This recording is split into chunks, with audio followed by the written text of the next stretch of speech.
Que tal, saúdos? Pleno extraordinario na Deputación de Pontevedra a petición do Partido Popular. Durou 20 minutos e custou 10.000 euros. Contámoslo de contado. Isto é Pontevedras 10. Comezamos.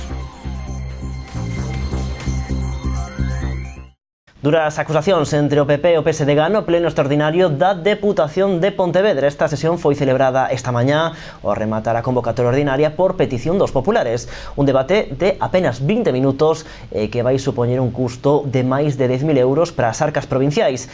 Neste pleno, o Partido Popular reclamou a unión de todas as forzas políticas para exixir ao Goberno Central que non aplique a subida das peaxes da AP9, unha demanda que foi cualificada polos socialistas como un exercicio de hipocresía, de cinismo e de cara dura política. Carlos López Font recordou aos populares que a situación da autoestrada AP9 débese á ampliación da concesión por 25 anos aprobada no ano 2000 con Aznar de presidente.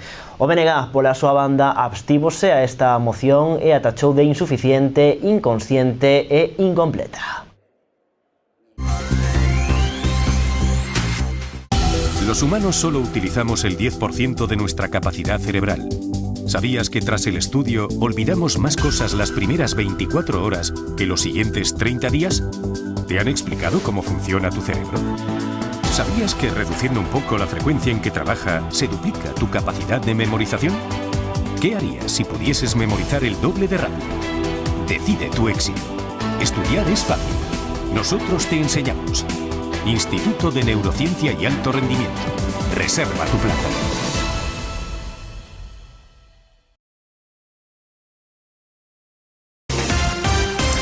A Policía Nacional pide colaboración cidadá para localizar o autor dunha agresión producida ás portas dun pub pontevedrés. Os feitos rexistráronse na madrugada do pasado 17 de novembro.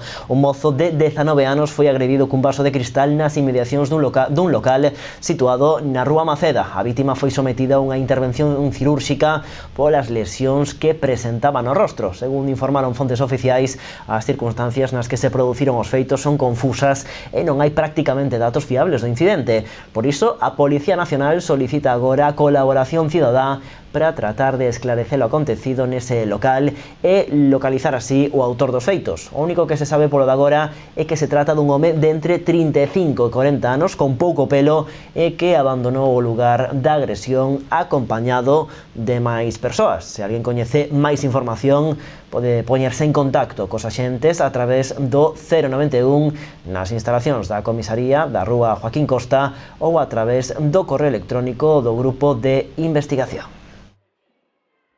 Máis asuntos, marchamos ata Poio. Ali o PP denuncia o abandono do goberno municipal con Combarro. En concreto, Edil Tucho Muiños critica que nos orzamentos de 2020 non se destine ningún só euro a esta parroquia. Muiños pon o foco na falta de estacionamento e no escaso alumeado que existe actualmente nesta zona. O Popular recorda tamén ao goberno municipal que Combarro é o segundo lugar máis visitado de Galicia, o que se debería traducir, segundo entende el, nun maior investimento para aproveitar a chegada dos turistas. Ademais, o voceiro desta parroquia recorda o Concello a petición popular dunha ampliación do parque da Praza da Chousa, unha demanda dos veciños que foi trasladada ao goberno a través de mocións e recollidas de sinaturas que non tivo resposta por parte do Executivo tripartito. E de volta en Pontevedra, Mollabao contará cun parque urbano no ano 2020, anunciou o Concelleiro de Desenvolvemento Sostible e Medio Natural. En total, o Concello destinará para este proxecto unha achega de máis de 47.000 euros. O obxectivo, crear un punto de encontro para toda a veciñanza, así como unha zona de lecer infantil. O lugar elixido para este parque urbano é a praza situada entre a parada de autobuses e o circuito de educación viaria. A proposta do Goberno Municipal inclúe a creación dun espazo verde que quedaría cuberto pola ponte da autoestrada. Nesta zona incorporaríanse bancos e asentos de madeira. Ademais, no linde do parque cara a Rúa Rosalía de Castro habería unha pequena grada que servirá como espazo de reunión. O Concello contempla tamén a creación dunha rampla de carácter accesible que facilitará o tránsito á zona nova e mellorará a comunicación peonil coa Casa do Mar. Por último, na área de lecer infantil haberá xogos tradicionais galegos pintados no chan. O prazo de execución deste proxecto é de 3 meses. Tras a visita de Papá Noel, os rapaces agardan con ansia a chegada dos Reis Magos. A pouco máis dunha semana para que se celebre a tradicional cabalgata, a Asociación Animalista Libera reclama ao Concello de Pontevedra que non contrate o uso de animais vivos. Hoxe saímos á rúa para coñecer a opinión dos pontevedreses ante esta demanda. Dromedarios, cabalos e camelos. Eses son algúns dos animais que se empregaron nos últimos anos para a tradicional cabalgata de Reis. E a poucos días para que se celebre o desfile, a Asociación Animalista Libera reclama ao alcalde de Pontevedra que non contrate o uso de animais vivos. Unha petición coa que moitos están de acordo.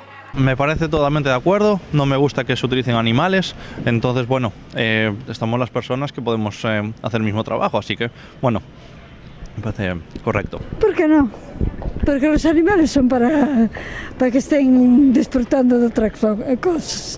Sen embargo, outra parte da cidadanía entende que o uso destes animais é xa unha tradición e creen que sería un erro sustituílos por outras actividades. No creo que se debería cambiar. Otra cosa es que lo tuviesen, no sé, varios días, pues los circos, todo eso sí, pero una cabalgata de Reyes que dura 2 horas, no. Depende como se os animales son ben tratados, porque hai que retiralos, non hai por que retiralos, non? Temos a tendencia de pensar que os animales pensan e sinten como a nós, eu penso que non, temos sempre a manía de pensar que... De humanizalos, non? Pero bueno, a ver, mentras non maltraten os animais, o mismo pasa que as persoas, mentras non maltraten as persoas, pues os animais igual, ¿no? Pues no, la tradición manda que los Reyes Magos van en camello y creo que debería ser así.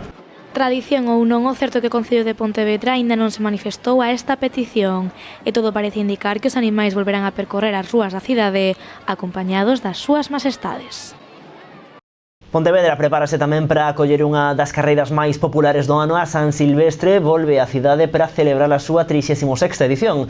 A organización agarda superar esta vez o récord de participación repartindo 7.000 dorsais. Comeza a conta atrás para que as rúas da cidade volvan a encherse de cor, de festa e de disfraces, porque unha vez máis os pontevedreses volverán a despedir o ano coa tradicional San Silvestre. A organización desta proba espera superar nesta 36ª edición todos os récords de participación. Son de las San Silvestres más antiguas de toda España, como dijo Tino, que por población de 80 y pico mil habitantes que tiene Pontevedra y juntar casi a los 7.000 inscritos. El año pasado fueron reales 6.417 y contamos que este año se va a batir el récord seguro. A San Silvestre, sen dúbida, unha das probas deportivas máis populares da cidade. Por iso, para que todo saia segundo o previsto, a organización insiste na importancia de inscribirse. Es inscripción gratuita, hay un donativo que si quieren aportarlo para el club y que por lo menos que es un seguro, es inscripción gratis y lleva un seguro para ningún tipo de, que no haya ningún tipo de accidente y problemas externos, o sea que es preferible casi que se inscriban y si al final, en caso de duda que no puedan participar, que tengan el dorsal inscrito y que no se pasen los dorsales de persona a persona. A gran novidade desta edición ten que ver co circuito. Este ano os corredores pasarán pola Rúa Oliva e a Praza de Mugartegui.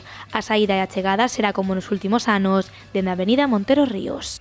Por seguridad de todos, puede participar gente con perros, carros con los niños, gente en patines.